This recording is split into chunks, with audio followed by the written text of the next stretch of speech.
If you're thinking of moving to the magic kingdom of the Netherlands, this is for you. Hi, I'm Paul, and I pronounce Dutch words and names the way a Dutchman would pronounce them. And that's how this series started. I figure that there's so many people who are trying to learn Dutch, and there's not much Dutch available in the world. I mean, when's the last time you read a Dutch book, or watched a Dutch movie, or a TV series, or listened to a Dutch song? Practically never, right? Because Dutch is a very unfamiliar language, and it's not easy to pronounce, especially the h sound and the r sound and the oo and the ah and e and ah. There's all things that Dutch do differently from other languages, so that's where I come in. That's my forte. That's my expertise. And then I did this series on 12 reasons why you should consider moving to the Netherlands and 13 reasons why you should not consider moving to the Netherlands. And that opened a whole can of worms. Lots of people interact with me. They ask me questions on a daily basis about the immigration process to the Netherlands. The nitty-gritty details that I know nothing about.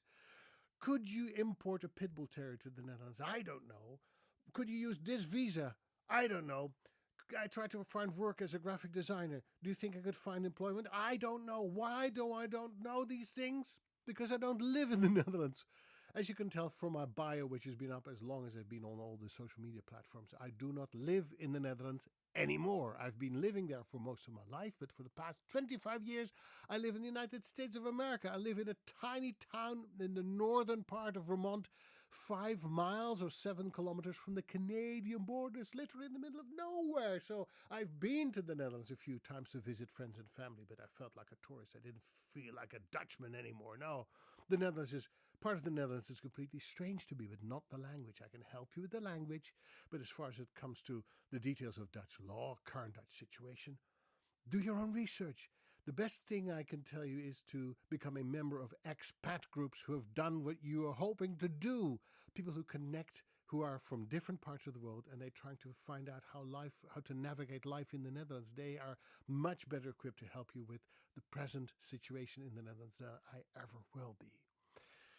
So I'm encouraging you to do that, to do your own research and to connect with people who are already there, because they are the best guides in this process. And it is a process, and it's a big investment in your life and in money. It's a big life change, so you should go to the best sources. I'm not one of them. If you want to learn Dutch pronunciation, I'm your guy. If you want to learn Dutch history, about Dutch celebrities, I'm your guy. I'm happy to do that. I will continue to do that.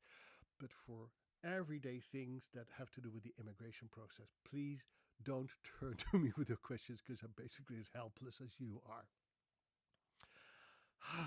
God, had to get that off my chest. Have a great day. Tot ziens. Bye-bye.